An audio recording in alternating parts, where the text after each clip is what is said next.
ಅವನಿಗೆ ಏನೇ ತೊಂದರೆ ಬಂದ್ರೆ ಅವ್ನು ಮೊದಲು ಮಾಡೋದು ಏನು ಕೆಲಸ ಅಂತಂದ್ರೆ ಅವ್ರ ಮನೆಯಲ್ಲಿ ಬಾಗಿಲ ಮೇಲೆ ಗುರುಗಳದ್ದು ಫೋಟೋ ಹಾಕೊಂಡಿದ್ದಾನೆ. ಸೀದಾ ಹೋಗಿ ಅಡ್ಡ ಬಿದ್ಬಿಡ್ತಾನೆ. ಮೊದಲು ಹೋಗ್ತಾನೆ, ಗುರುಗಳಿಗೆ ನಮಸ್ಕಾರ ಮಾಡಿ ಬಂದೇನು, ಅದು ಏನಾರಾಗಲಿ ಸರಿ ಆಗುತ್ತೆ ಅಂತೇಳಿ ಹೋಗ್ತಾನೆ. ಅದಕ್ಕಿಂತ ಮುಂಚೆ ಬರೀ ಹುಡುಗಾಟನೇ ನಮ್ಮ ಕೆಲಸ. ಒಂದ್ಸರಿ ಏನಾಯ್ತು, ಶಂಕರ ನನಗೆ ಜ್ಞಾಪಕ ಇರ್ಬೋದು, ಕಿಳ್ಳಿಕೆ ಹತ್ರ ಹಾರ್ಮೋನಿಯಂ ನುಡಿಸ್ಕೊಂಡ್ ಬಂದ್ರು 2 ಹುಡುಗರು. ಏನು ಮಾಡೋದು ಬೇಡ ಅವತ್ತು ನಾವು ಎಲ್ಲ ಮಾಡಿ ಅವನು ಏನಾರು ಕೊಡ್ರಪ್ಪ ಅಂದ್ರೆ ಬಾಯಿ ಬಂದಂಗೆ ಬೈದೆ ಹೋಗಲ್ಲ ಸುಮ್ಮನೆ ಅಂತ ಅವನ ಹತ್ರ ಇದ್ದಿದ್ದು ಕಿತ್ಕೊಳ್ಳಿಲ್ಲ ನಾವು. ಅದೇ ಒಂದು ದೊಡ್ಡ ಪುಣ್ಯ ಅಲ್ಲ, ಅದೊಂದು ದೊಡ್ಡ ಪುಣ್ಯ ಅವತ್ತಿನ ಪರಿಸ್ಥಿತಿಗೆ. ಅಂದ್ರೆ ತುಂಬಾ ಕುಚೇಷ್ಟ ಬುದ್ಧಿ ನಮ್ದು. ಯಾರನ್ನ ನೋಡಿದ್ರು ತಮಾಷೆ ಮಾಡೋದು. ಆಮೇಲೆ ತುಂಬಾ ಹಾಸ್ಯ ಮನೋಭಾವ ಅನ್ನೋದಕ್ಕಿಂತ ಹಾಸ್ಯ ಮನೋಭಾವ ಸರಿ, ಅಂದ್ರೆ ಆ ವಯಸ್ಸಿಗೆ ತಕ್ಕ ಗಾಂಭೀರ್ಯ ಇರಲಿಲ್ಲ ನಮಗೆ. ವಯಸ್ಸಿಗೆ ಮೇಲೆ ಹುಡುಗಾಟ ಜಾಸ್ತಿ. ಆ ಹುಡುಗಾಟ ಹಂಗೆ ಬಂತು ನಮ್ಮಿದ್ರಲ್ಲಿ. ಇವನ್ ಕರ್ಕೊಂಡು ಸಕ್ರಪಣ್ಣಕ್ಕೆ ಹೋಗಿದ್ದಾರೆ. ಇವನ್ ನನಗೆ ಗೊತ್ತಿದ್ದಂಗೆ ಅವಾಗಲೂ ಅಷ್ಟೇ ಇವಾಗಲೂ ಅಷ್ಟೇ ಈ ಗುರುಗಳು ಅದು ಇದು ನೋಡಕ್ ಹೋಣ ಬಾನು ಅವನಿಗೆ ಮನಸ್ಸು ಬಂದ್ರೆ ಮಾತ್ರ ಬರ್ತಾನಷ್ಟೆ. ಮೊದಲ ಕುಚೇಷ್ಟ ಬುದ್ಧಿ. ನನಗೆ ಇನ್ನೊಂದು ಗಮನಿಸ್ಬೇಕಾದ್ದು, ಯಾರು ಏನೇ ಹೇಳಿದ್ರು ಅದನ್ನ ಕುಚೇಷ್ಟ ಮಾಡಿ ತಿರುಗಿಸಿ ಉತ್ತರ ಕೊಡೋಂಥದ್ದು ಇವನ್ ಬುದ್ಧಿ. ಇವಾಗಲೂ ಅಷ್ಟೇ, ಹಿಂದನೂ ಅಷ್ಟೇ. ಅಲ್ಲೇ ನಮಸ್ಕಾರ ಮಾಡಿದವನು. ಪಕ್ಕದಲ್ಲಿ ದೊಡ್ಡಪ್ಪನೂ ಇದ್ರು, ಇದಿತ್ತು ಹೆದರಿಕೆ ಒಂಥರ ಒಂದೊಂದು ಇನ್ನು ಯಾವ್ಯಾವ ಸುತ್ತಾಕ. ಯಾಕೆಂದ್ರೆ ಇನ್ ಸರಿ ಮಾಡಕ್ ಸಾಧ್ಯನೇ ಇಲ್ಲ ಅನ್ನಂತ ಮಟ್ಟಕ್ಕೆ. ಯಾಕೆಂದ್ರೆ ಮನುಷ್ಯರ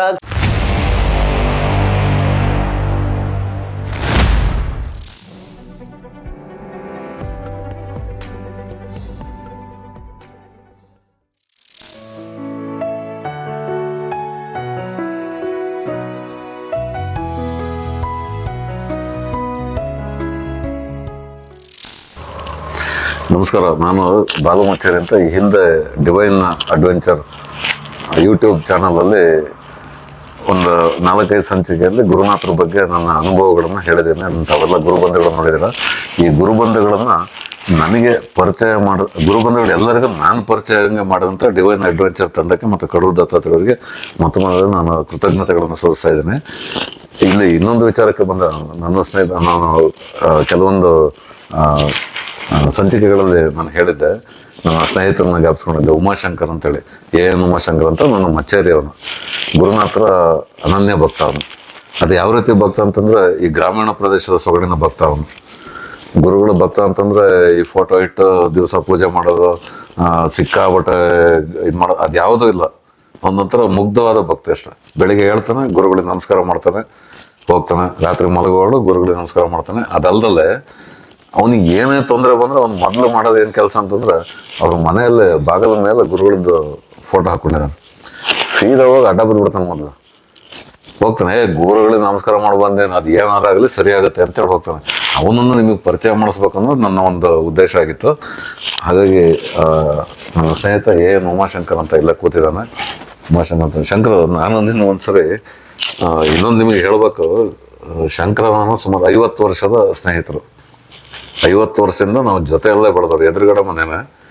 ಆಲ್ಮೋಸ್ಟ್ ನಮ್ಮಿಬ್ಬರು ನಡವಳಿಕೆನ ಹೆಚ್ಚು ಕಡಿಮೆ ಒಂದೇ ಥರ ಇರುತ್ತೆ. ಯಾಕೆಂದರೆ ತುಂಬ ಹುಡುಗಾಟ ಅಂತಂದರೆ ಹೆಚ್ಚು ಕಡಿಮೆ ಇಡೀ ಊರಲ್ಲಿ ಸಿಕ್ಕಾಬಿಟ್ಟೆ ತರಲೆಗಳು ಅಂದ್ರೆ ನಾವಿಬ್ಬರೇ. ಯಾವುದೇ ಘಟನೆ ನಡೆದ್ರು ಊರಲ್ಲಿ ಅದು ನಮ್ಮ ಪಾತ್ರ ಇರುತ್ತೆ. ಏನೇ ಮಾಡಿದ್ರು ನಮ್ಮ ಪಾತ್ರ ಇದ್ದೇ ಇರುತ್ತೆ. ಆ ಥರ ಇತ್ತು. ನಾವು ಆ ಥರ ಆಡ್ತಾ ಇದ್ವು. ಅಂಥ ಸಮಯದಲ್ಲಿ ಇಬ್ಬರಿಗೂ ಮದುವೆ ಆಗಿರಲಿಲ್ಲ. ನಮ್ಮಿಬ್ಬರಿಗೆ, ನನಗೆ 35 ವರ್ಷಕ್ಕೆ ಮದುವೆ ಆಗಿದ್ದು, ಅವನಿಗೂ 35 ವರ್ಷ ಕಳೆದ ನಂತರವೇ ಮದುವೆ ಆಗಿದ್ದು. ಅದೆಲ್ಲ ಅವ್ರು ಹೇಳ್ತಾರೆ. ಆಮೇಲೆ ಅದಕ್ಕಿಂತ ಮುಂಚೆ ಬರೀ ಹುಡುಗಾಟನೇ ನಮ್ಮ ಕೆಲಸ.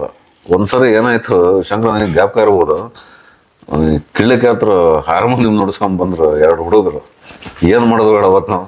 ಅದೇ ನಾನು ಹುಡುಗರು ಬಂದಾಗ ಹುಡುಗರು ಕರೆದೆ. ಹುಡುಗರದ್ದು ಕೊರಳಿಂದ ನಾನು ತಗೊಂಡು ಹಾಕೊಂಡು ಕೂತ್ಕೊಂಡು ನಾನೊಂದು ಅರ್ಧ ಗಂಟೆ ಪಡ್ಕೊಂಡು ಇವನು ಇದ್ ಮಾಡ್ದ, ತಾಳ ಹಾಕೋದು. ಇವನು ತಾಳ ಹಾಕೊಂಡು ಕೂತ್ಕೊಂಡ. ಆಮೇಲೆ ಏನ್ ಮಾಡಿದೆ, ಹಾರ್ಮೋನಿಯಂ ತಗೊಂಡು ಇನ್ನೊಂದು ನನಗೆ ಜ್ಞಾಪಕ ಇದೆ. ಅದನ್ನ ಹಿಡ್ಕೊಂಡು ಇವನು ರಾಜ್ಕುಮಾರ್ ಅವ್ರ ಹಾಡು love me or hate me ಅಂತೇಳಿ, ಆ love me or hate me ಹಾಡು ನನಗೆ ಅದನ್ನ ಹೇಳ್ಬೇಕು ಅಂದ್ಕೊಂಡಿದ್ದು. ಆಕ್ಚುಲಿ ಅದರಲ್ಲಿ ಅವರು ಒಂದು ಗಿಟಾರ್ ಹಾಕೊಂಡು ನುಡಿಸ್ತಾರೆ. ಇವನೇನ್ ಮಾಡ್ದ, ಹಾರ್ಮೋನಿಯಂ ಹಾಕೊಂಡು ಹಿಂಗೆ ಹಿಡ್ಕೊಂಡು love me or hate me or fine ಅದಕ್ಕೆ ಕೆಟ್ಟಾಗ ನುಡ್ಸೋದು. ಏನು ನುಡ್ಸೋಕೆ ಬರಲ್ಲ.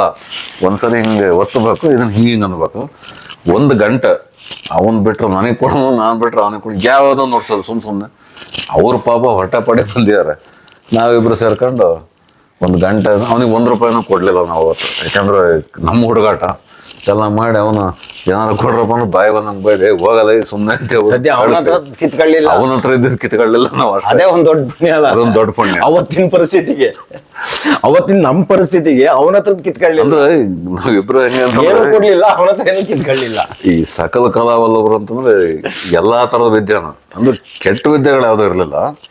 ಹೇಳ್ತಾರೆ ಹುಡುಗಾಟದಲ್ಲಿ ನಮ್ಗೇನಂದ್ರೆ ಬೆಳಗಿಂದ ಸಾಯಂಕಾಲ ತನಕ ದನ ಮೇಯ್ಸೋದಕ್ಕೆ ಹೋಗ್ತಾ ಇದ್ವು. ಒಂದು ತೋಟದಿಂದ ಬರ್ತಾ ಇದ್ವು, ದನ ಮೇಯಿಸ್ಕೊಂಡ್ ಬಂದ ಕೂಡಲೇ ಪಿಚೇರಿ ಕೂಡ ಬಿಡೋದು. ಈ ನಡುವೆ ಇಂಥ ಕೆಲಸಗಳೆಲ್ಲ ಮಾಡೋದು. ಈ ಅಂದ್ರೆ ತುಂಬಾ ಕುಚೇಷ್ಟ ಬುದ್ಧಿ ನಮ್ದು. ಯಾರನ್ನ ನೋಡಿದ್ರು ತಮಾಷೆ ಮಾಡೋದು. ಆಮೇಲೆ ತುಂಬಾ ಹಾಸ್ಯ ಮನೋಭಾವ ಅನ್ನೋದಕ್ಕಿಂತ ಹಾಸ್ಯ ಮನೋಭಾವ ಸರಿ, ಅಂದ್ರೆ ಆ ವಯಸ್ಸಿಗೆ ತಕ್ಕ ಗಾಂಭೀರ್ಯ ಇರಲಿಲ್ಲ ನಮಗೆ. ವಯಸ್ಸಿಗೆ ಮೇಲೆ ಹುಡುಗಾಟ ಜಾಸ್ತಿ. ಆ ಹುಡುಗಾಟ ಹಂಗೆ ಬಂತು ನಮ್ಮಿದ್ರಲ್ಲಿ. ಅಂಥ ಟೈಮಲ್ಲಿ ಆ ಹಾರ್ಮೋನಿಯಂ ನುಡಿಸ್ಕೊಂಡು ಎಲ್ಲ ಇದು ಮಾಡಿದ ನಂತರ ಈ ಥರದ ಸುಮಾರು ಘಟನೆಗಳು ನಡೆದವು ನಮಗೆ. ಆನಂತರ ಏನಾಯ್ತು ಅಂತಂದ್ರೆ ಅದು ಯಾವ ಪುಣ್ಯನೋ ಗೊತ್ತಿಲ್ಲ, ಗುರುನಾಥರ ದರ್ಶನ ಆಯಿತು. ಅವನಿಗೊಂದು ಆಕಸ್ಮಿಕವಾಗಿ ದರ್ಶನ ಆಯಿತು, ನನಗೆ ಆಕಸ್ಮಿಕ ಅದನ್ನೆಲ್ಲ ನಾನು ಮಾತ್ರ ಹೇಳ್ಕೊಂಡಿದ್ದೇನೆ. ಅದರಲ್ಲಿ ಇವನು ರಾಮಕೋಟೆ ಶಾಸ್ತ್ರಿಗಳು ಅಂತೇಳಿ ಒಂದು ದೊಡ್ಡಪ್ಪ ಬೆಂಗಳೂರಲ್ಲಿ ಇದ್ರು. ಅವರು ತುಂಬ ದೊಡ್ಡ ಇಂಡಸ್ಟ್ರಿಯಲಿಸ್ಟ್ ಅವರು. ಅವರು ಬೇಕಾದಂಗೆ ತುಂಬ ಚೆನ್ನಾಗಿದ್ರು ಅವರು. ಅಂದ್ರೆ ಅವರು ಮನಸ್ಸಿನ ನೆಮ್ಮದಿಗೋಸ್ಕರ ಗುರುನಾಥನ ಆಶ್ರಯ ಮಾಡಿದ್ರು ಅಂತ ನನ್ನ ಭಾವನೆ ಇದೆ. ಇವನ್ ಮನೆಗೆ ಬಂದು ಅವ್ರ ತಮ್ಮನ ಮಗ ಶಂಕರ ಇವನ್ ಮನೆಗೆ ಬಂದು ನಮ್ಮನ್ನೇ ಉಳ್ಕೊಳ್ಳೋರು, ಉಳ್ಕೊಳ್ಳೋರು ಸಿಕ್ಕಾಪಟ್ಟೆ ಜೋರಿನ ಮನುಷ್ಯ ಅವರು. ಅಂದ್ರೆ ಜೋರಿನ ಮನುಷ್ಯ ಅಂದ್ರೆ ದುರಹಂಕಾರ ಅಲ್ಲ, ನಾನು ಹೇಳ್ತಾರೆ ಅದು ಯಾವುದನ್ನ ಹೇಳೋದಾದ್ರೂ ನೇರವಾಗಿ ಹೇಳೋಂಥ ಮನುಷ್ಯ ಅವರು ಇವನ್ ಕರ್ಕೊಂಡು ಸಕ್ರಪುಂಡಕ್ಕೆ ಹೋಗಿದ್ದಾರೆ. ಇವನ್ ನನಗೆ ಗೊತ್ತಿದ್ದಂಗೆ ಅವಾಗಲೂ ಅಷ್ಟೇ ಇವಾಗಲೂ ಅಷ್ಟೇ ಈ ಗುರುಗಳು ಅದು ಇದು ನೋಡಕ್ ಹೋಗೋಣ ಅವನಿಗೆ ಮನಸ್ಸು ಬಂದ್ರೆ ಮಾತ್ರ ಬರ್ತಾನಷ್ಟೆ. ಈ ಬೂಟಾಟಿಗೆ ಭಕ್ತಿ ಅವೆಲ್ಲ ಇಲ್ವೇ ಇಲ್ಲ ಅವನಿಗೆ. ಹೋಗ್ಬೇಕಾ ಗುರುಗಳನ್ನ ಭಕ್ತಿಯನ್ನು ನಮಸ್ಕಾರ ಮಾಡ್ಬಿಡ್ತೇನೆ ಅಷ್ಟೇ. ಅಷ್ಟು ಬಿಟ್ರೆ ಬೇರೆ ಥರದ ಅವತಾರಗಳು ಈ ತೋರಿಸ್ಕೊಳಕ್ ಮಾಡೋಂಥ ಭಕ್ತಿ ಅವು ಯಾವುದೂ ಇಲ್ಲ ಅವನಿಗೆ. ಹಂಗೆ ಅವ್ರ ಜೊತೆನೂ ಹೋದ್ನಂತೆ, ದೊಡ್ಡಪ್ಪ ಅವ್ರ ಜೊತೆ ಹೋಗಿದ್ದಾನೆ. ಗುರುಗಳು ನೋಡಿದರೆ ನಮಸ್ಕಾರ ಮಾಡಿದ್ರೆ ಮೊದಲನೇ ದಿವಸ ಏನೋ ಘಟನೆ ನಡೆದಿಲ್ಲ. ನಮಸ್ಕಾರ ಮಾಡಿದ್ರು, ಅವ್ರು ಏನೇನೋ ಮಾತಾಡ್ಕೊತಾ ಇದ್ರು. ಅದಾದ ನಂತರ ಅವ್ರ ಜೊತೆಗೆ ಬಂದರು. ಎರಡನೇ ಸರಿ ಹೋದಾಗ ಅವ್ರು ಪರಿಚಯ ಮಾಡಿಸಿದಾರೆ ಇವನಿಗೆ. ನನ್ನ ತಮ್ಮನ ಮಗ ಇವನು, ಕೃಷಿ ಮಾಡ್ತೇನೆ ಅಂದ ಕೂಡಲೇ ಇವನಿಗೆ ಅವ್ರ ಗುರುಗಳು ನೋಡಿದ್ರಂತೆ. ನೋಡಿದ ಕೂಡಲೇ ನಿಮ್ಮ ತೋಟದಲ್ಲಿ ನೀವು ಕೊತ್ತಂಬರಿ ಸೊಪ್ಪು ಬೆಳೆದಿದ್ದೇವಪ್ಪ, ಅದನ್ನು ತಿನ್ನೋದಕ್ಕೊಂದು ಆಡು ಬಂತು, ಕಲ್ಲು ತಗೊಂಡು ಹೊಡೆದು ಓಡಿಸ್ಯಲ್ಲ ಅದನ್ನ. ಮೊದಲೇ ಕುಚೇಷ್ಟ ಬುದ್ಧಿ. ನನಗೆ ಇನ್ನೊಂದು ಗಮನಿಸ್ಬೇಕಾದ್ದು, ಯಾರು ಏನೇ ಹೇಳಿದ್ರು ಅದನ್ನ ಕುಚೇಷ್ಟ ಮಾಡಿ ತಿರುಗಿಸಿ ಉತ್ತರ ಕೊಡೋಂಥದ್ದು ಇವನ್ ಬುದ್ಧಿ. ಇವಾಗಲೂ ಅಷ್ಟೇ, ಹಿಂದನೂ ಅಷ್ಟೇ. ಗುರುಗಳು ಹಂಗೆ ಹೇಳಿದ ಕೂಡಲೇ ಇವನು ಹ್ಞೂ ಸ್ವಾಮಿ ಅಂತೇಳಿ ಸುಮ್ಮನೆ ಅವ್ನಿಗೆ ಏನಾಯ್ತು ಹ್ಞೂ ಸ್ವಾಮಿ ಹೋಗ್ಬಿಟ್ಟು ಅದಕ್ಕೆ ಇದು ಹಚ್ಚು, ಕಾಲಿಗೆ ಹರಳೆಣ್ಣೆ ಹಚ್ಚು, ಒಳ್ಳೇದಾಗತ್ತೆ ಸರಿ ಅಂತೇಳಿ ಬಂದ. ಸಾಮಾನ್ಯವಾಗಿ ಯಾರು ಏನಾರು ಹೇಳಿದ್ರು ಮಾಡೋದು ಕಷ್ಟ ಇವನು. ಅದಕ್ಕೆ ಇನ್ನೊಬ್ರು ತುಂಬ ಮಾಡೋರು ಹೇಳೋದ್ರೆಲ್ಲ ಮಾಡು. ಇವಾಗಲಾರು ಅವ್ನು ಹೆಂಡತಿ ಇದ್ದಾಳೆ, ಗುರುಗಳು ಹೇಳಿದ್ರು ಮಾಡು ಅಂತ ಹೇಳೋದಕ್ಕೆ. ಅವಾಗ ಯಾರು ಇರಲಿಲ್ಲ, ನಾನು ಒಬ್ಬನೇ ಇದ್ದಿದ್ದೆ ಅವನ ಜೊತೆಗೆ. ಅವ್ನಿಗೆ ಏನು ಅನ್ನಿಸ್ತೋ ಹೋಗಿ ಹಚ್ಚಿದ್ದಾನೆ, ಸ್ವಲ್ಪ ಹಚ್ಚಿ ಎಲ್ಲ ಇದು ಮಾಡಿದ್ದಾನೆ. ಆನಂತರ ಇನ್ನೊಂದು ಸರಿ ಹೋದಾಗ ಗುರುಗಳು ಕೇಳಿದ್ರಂತೆ, ಆ ಭಿಕ್ಷೆ ಬಡ್ಕೊಂಬಂದು ಕೀಳ್ಲಿಕ್ಕೆ ಹತ್ರ ಹಾರ್ಮೋನಿಯಂ ಕಿತ್ಕೊಂಡು ನೀವು ಯಾಕಂಗೆ ಅವ್ರನ್ನ ಅವ್ರು ಆ ಊಟಕ್ಕೆ ಕಲ್ಲಾಗ್ತೀರಿ, ಯಾಕೆ ಹಂಗೆ ಮಾಡ್ತೀರ, ತಪ್ಪು ಅಲ್ವಾ ಅಂತ ಕೇಳಿದಾರೆ. ಇವನಿಗೆ ಫಸ್ಟ್ನಾಗ ಹೆದರ್ಬಿಟ್ಟಿದ್ದಾನೆ.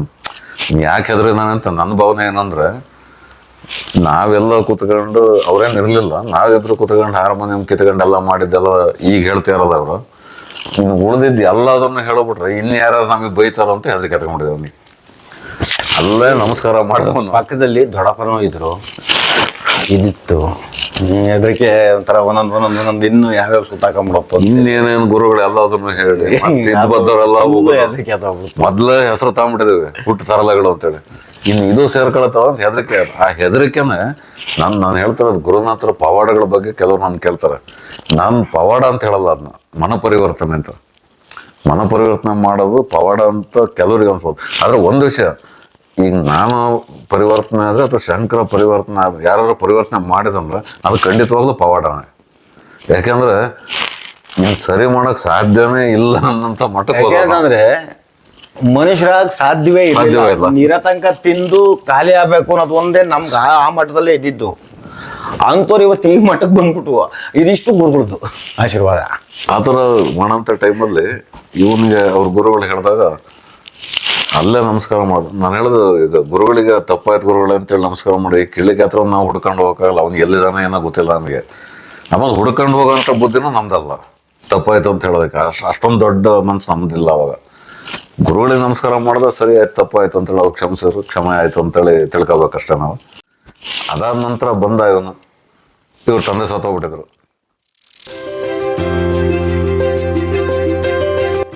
ದಯಮಾಡಿ ಲೈಕ್ ಮಾಡಿ, ಶೇರ್ ಮಾಡಿ, ಸಬ್ಸ್ಕ್ರೈಬ್ ಮಾಡಿ, ಮರೆಯದೆ ಬೆಲ್ ಬಟನ್ ಒತ್ತಿ.